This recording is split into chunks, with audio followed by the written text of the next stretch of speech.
रमजान सणाच्या पार्श्वभूमीवर सामान खरेदी करून परतत असताना सोलापूर शहरातील ड्रगुजी ट्रान्सपोर्ट समोर एका भरधाव कारचा भीषण अपघात झाला। या अपघातात 2 तरुण जखमी झाले असून कार चालकाविरुद्ध जोडभाई पेठ पोलीस ठाण्यात गुन्हा दाखल करण्यात आला आहे।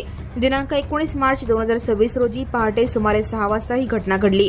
नावेद अमित नागनाळीकर वय 20 राहणार कारंजा चौक मौलाली गल्ली तालुका अक्कलकोट जिल्हा सोलापूर यांनी दिलेल्या फिर्यादीवरून अल्ताफ आसिफ शेख राहणार महालक्ष्मी स्टील दुकान समोर गॅस गोडवान तालुका अक्कलकोट जिल्हा सोलापूर याच्या विरुद्ध भारतीय न्याय संहिता कलम 281, 125 अ, 125 ब तसेच मोटर वाहन कायद्याच्या कलम 177/187 अंतर्गत गुन्हा नोंदवण्यात आला आहे।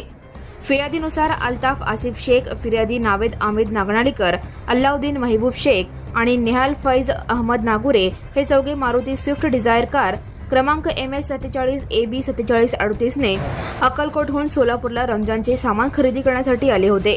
पहाटे 3:30 वाजता ते लांबुटी येथील जयशंकर हॉटेलमध्ये चहा पिण्यासाठी गेले।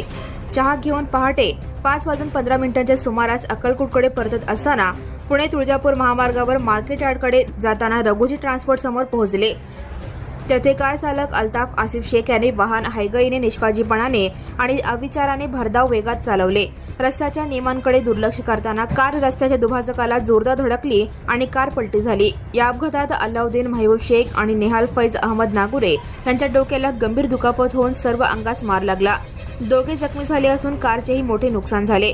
जोडभाई पेठ पोलीस ठाण्याचे पोलीस उपनिरीक्षक वाडीकर हे या प्रकरणाचा अधिक तपास करत आहेत। Now and press the bell icon. Never miss a